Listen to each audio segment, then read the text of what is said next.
em tua glória. Chama-me mais profundo, além do véu, em tua glória. Espírito, desça agora, eu me aproximo em tua presença. Cobre-me com tua graça, sou filho que ama tua glória. Anseio por mais de ti, com meu respirar, com meu caminhar, eu queimo de amor por ti, com desejo santo, queima o fogo santo, tua glória venha ao céu, na terra, céu na terra, tua glória venha ao céu, na terra,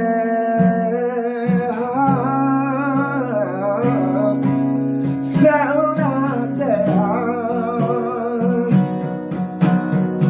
Anseio por mais de ti, com meu respirar, com meu caminhar,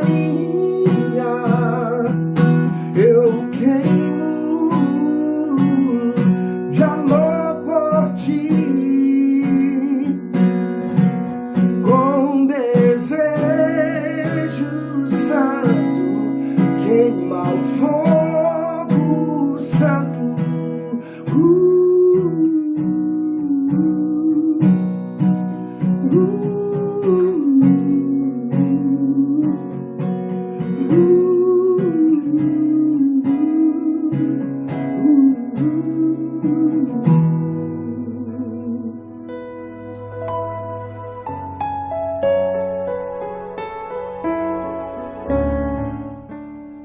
Boa noite, igreja.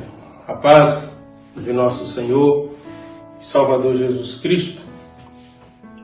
Vamos meditar nessa noite no Evangelho de Marcos, capítulo 2, versos de 1 a 12, é a nossa leitura bíblica. Nos diz assim a Bíblia, que é a palavra de Deus. Dias depois, Jesus entrou de novo em Cafarnaum, e logo se ouviu dizer que ele estava em casa. Muitos se reuniram ali, a ponto de não haver lugar nem mesmo junto à porta. E Jesus anunciava-lhes a palavra. Trouxeram-lhe então um paralítico carregado por 4 homens.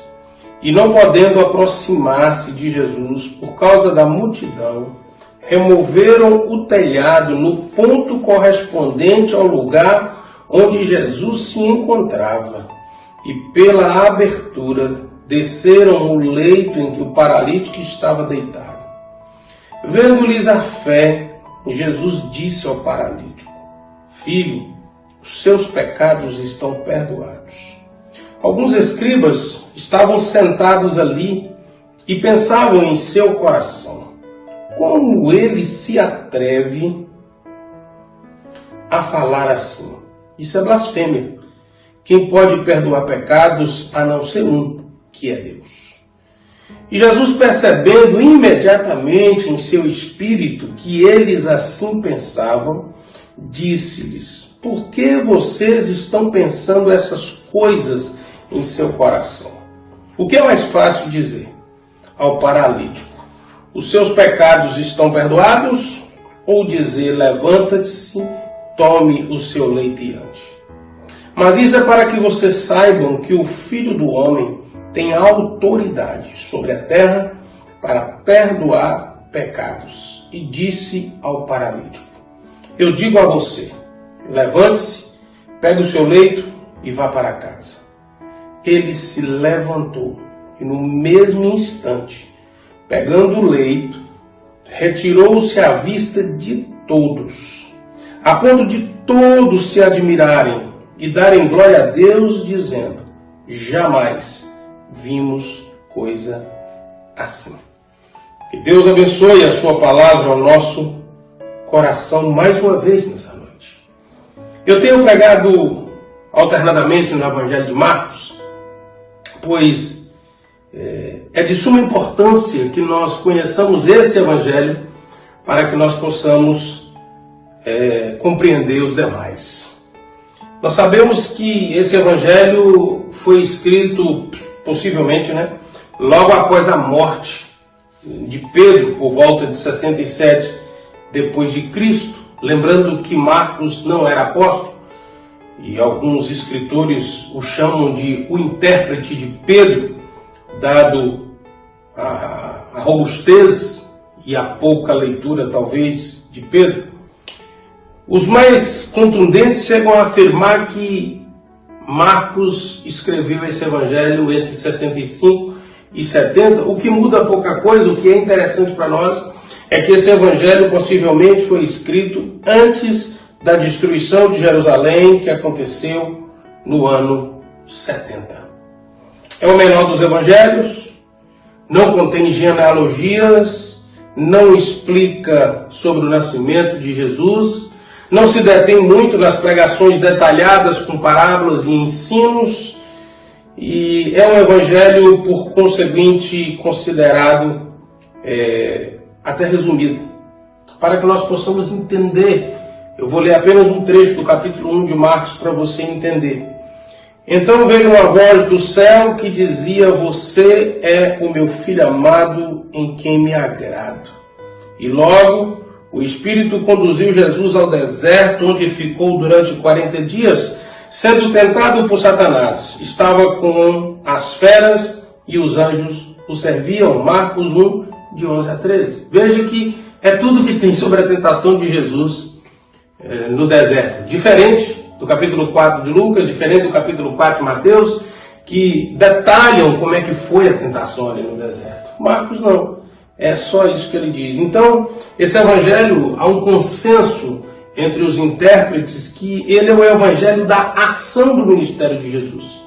Ele é o evangelho onde o escritor se preocupou e enfatizou mais a prática, os atos de Jesus para atingir e alimentar principalmente a igreja em Roma. Essa é a razão desse evangelho prático que está sendo escrito. E se você observar o capítulo 1, em apenas 45 versículos, ele vai conseguir narrar o ministério de João Batista, ele vai falar a aparição de Jesus, o batismo de Jesus, o envio de Jesus para o deserto para ser tentado, Jesus voltando, anunciando o reino de Deus sendo consumado no verso 15 após a prisão de João, iniciado após a prisão de João, vai ter a chamada dos apóstolos e ainda o início do ministério de Jesus pregando na sinagoga em Cafarnaum. Veja como ele é bem sucinto.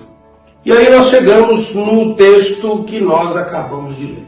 E o texto que nós acabamos de ler, Marcos 2, os versos de 1 a 3, nos traz então essas informações. E as informações iniciais são de que alguns dias entrou outra vez em Cafarnaum e soube-se que ele estava em casa. Nota importante, essa casa que possivelmente é a casa de Pedro e seus irmãos, porque Jesus morava em Nazaré.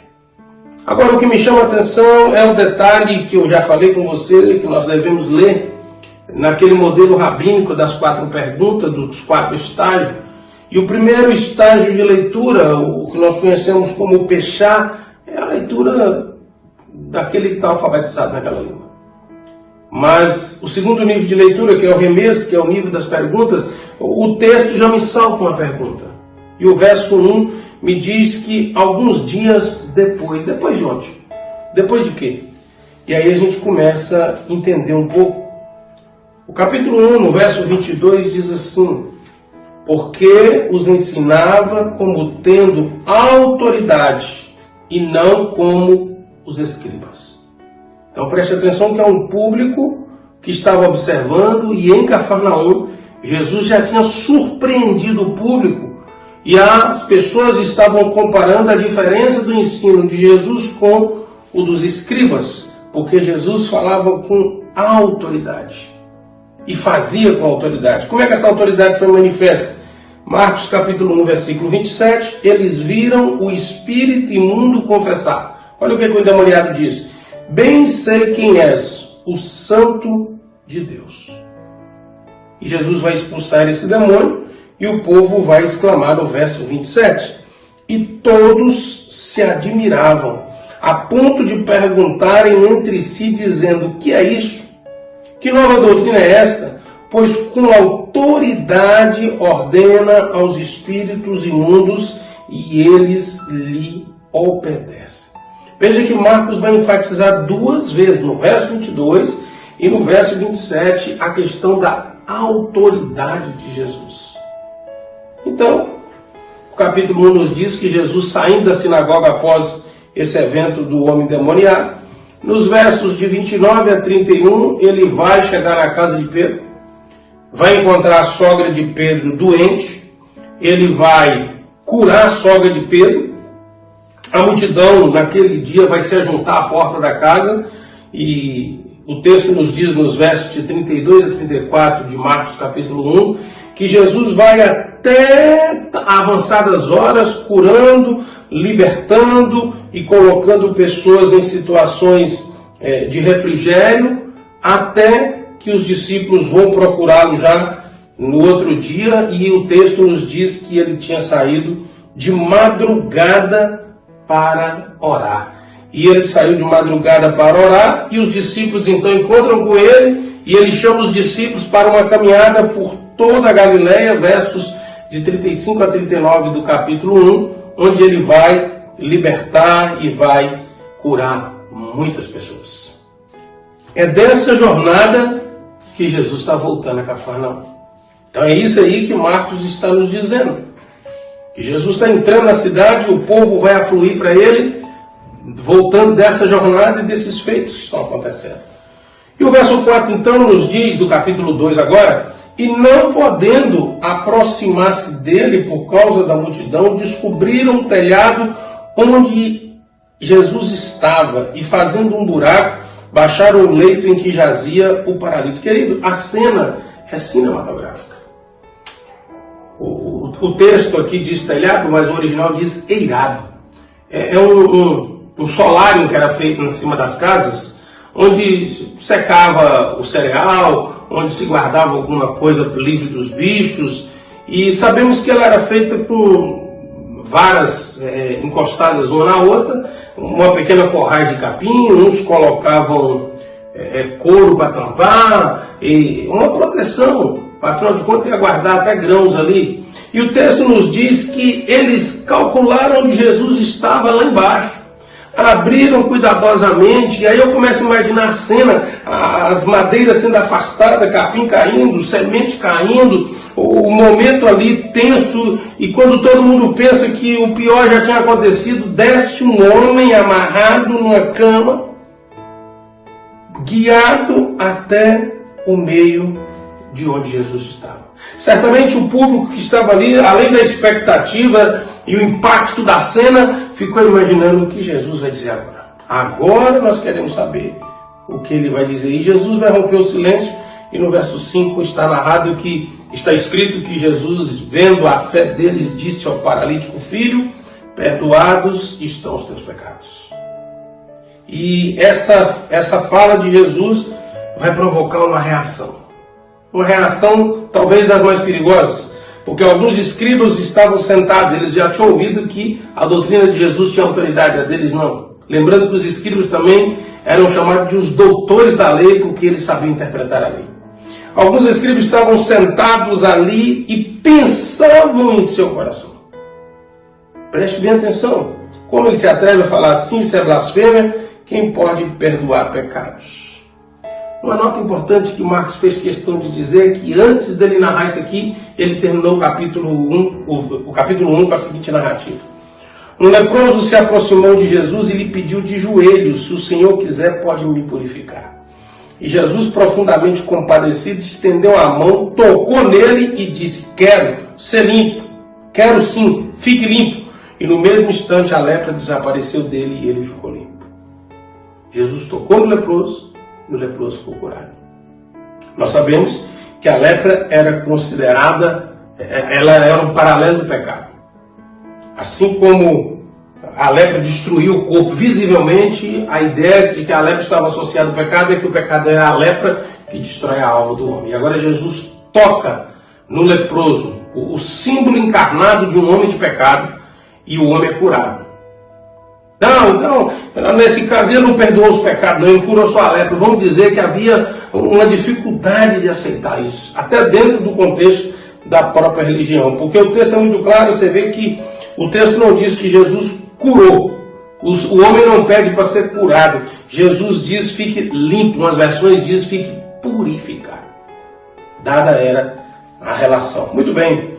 Quando Jesus diz aqui agora, os seus pecados são perdoados, eles murmuram nos seus corações. Só Deus pode perdoar pecado. E eles não estavam mentindo, eles são os escribas, sabiam interpretar a lei. Levíticos capítulo 24, 14, tira o que tem blasfemado para fora do arraial, e todos os que o ouviram porão as suas mãos sobre a sua cabeça, e então toda a congregação o apedrejará. Lucas então nos informa que esses escribas, que eram os doutores da lei, questionaram, desculpe Marcos, mas Lucas vai nos dizer que junto com eles estavam os fariseus. Então era uma casta religiosa poderosa. E eles vêm seguindo Jesus desde lá daqueles feitos da Galileia. Agora eles estão em Cafarnaum para vigiar Jesus. Ele já esteve lá na sinagoga e já fez um rebuliço toda vez que ele esteve lá. Um demônio manifestou dentro da sinagoga e confessou que ele era o Filho de Deus. Então ele está sob intensa vigilância. E agora eles têm um argumento. Agora Jesus se complicou, porque Levíticos 24, 16 diz: aquele que blasfemar contra o nome do Senhor será morto.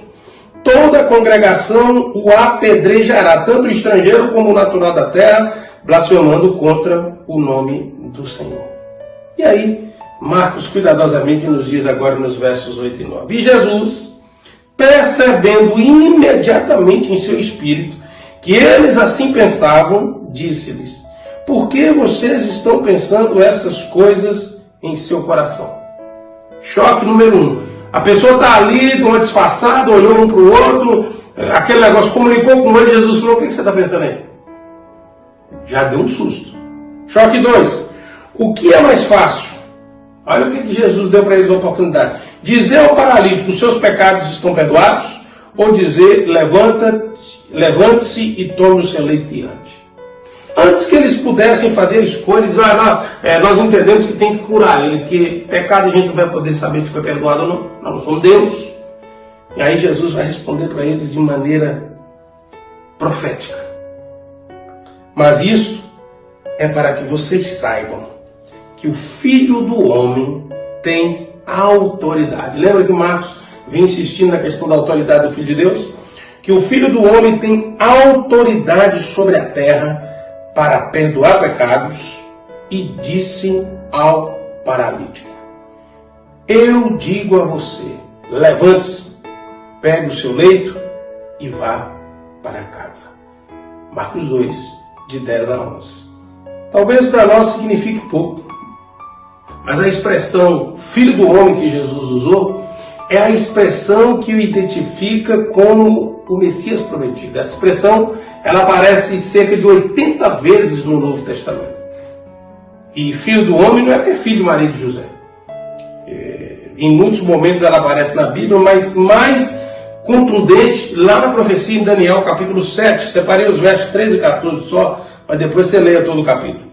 Eu estava olhando nas minhas visões da noite, e eis que vinha com as nuvens do céu alguém como um filho do homem, que é o Messias, e ele se dirigiu ao ancião de dias e fizeram chegar até ele, e foi-lhe dado o domínio, a glória e o reino, para que as pessoas de todos os povos, nações e línguas o servissem. O seu domínio é domínio eterno, que não passará, e o seu reino jamais será destruído.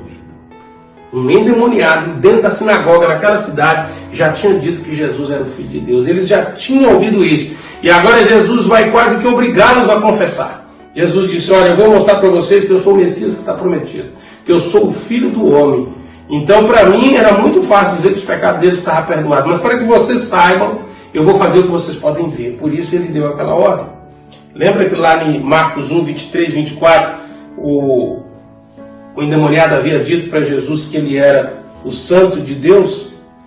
Então, esses escribas, os doutores da lei, os fariseus, os guardiões da lei, agora eles não só vão ser acuados, como eles não vão ter como não dizer que Jesus é o Messias e que ele tem poder e autoridade. Veja o que diz os versos 11 e 12 agora. Eu digo a você, levante-se, pegue o seu leito e vá para casa. E ele se levantou e no mesmo instante, pegando o leito, retirou-se à vista de todos, a ponto de todos se admirarem, darem glória a Deus, dizendo: jamais vimos coisas assim. E aí, querido, o que estava escrito sobre Jesus, que o Evangelho de Marcos quer nos mostrar, que aquilo que estava escrito sobre Jesus se confirmava pela autoridade dele diante das pessoas.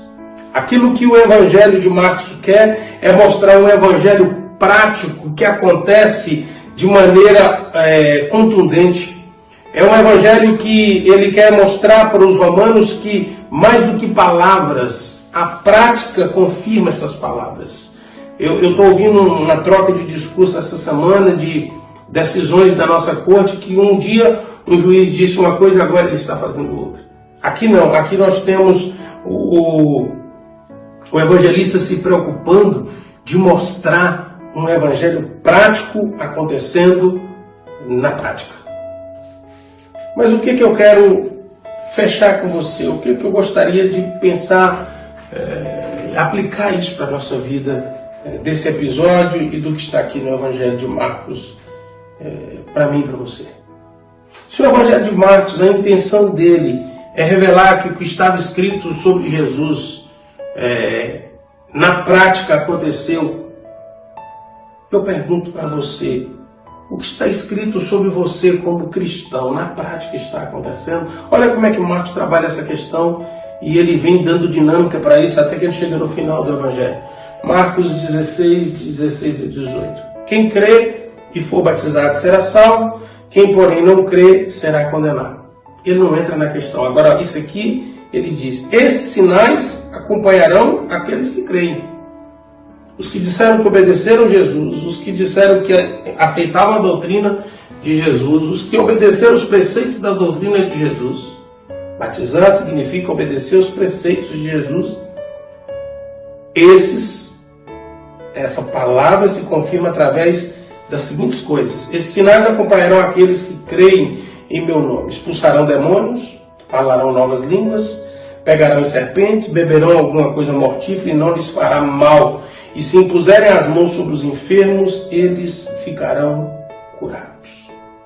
Pergunta para mim e para você. Isso tudo relatado então aqui nos versos de 16 a 18. Acontece todos os dias? É uma experiência diária na sua vida? Isso acontece uma vez por semana? É uma experiência semanal na sua vida?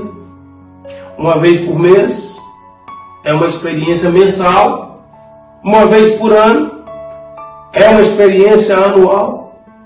Ou isso não acontece nem um dia do ano? Nem um dia da semana? nenhuma hora do dia. Então o meu caso e o seu caso não é diferente do paralítico. O que nós precisamos é do perdão dos nossos pecados. E muitas vezes nós estamos procurando curas. Mas o que nós precisamos é do perdão dos nossos pecados. E Ele perdoa. Uma segunda coisa que eu gostaria de pensar com você é o ato dos homens carregando esse paralítico. Essa dedicação de abrir o eirado, de calcular onde Jesus estava e descer esse homem ali onde Jesus estava. Quem está nos escrevendo esse evangelho viveu uma experiência interessante.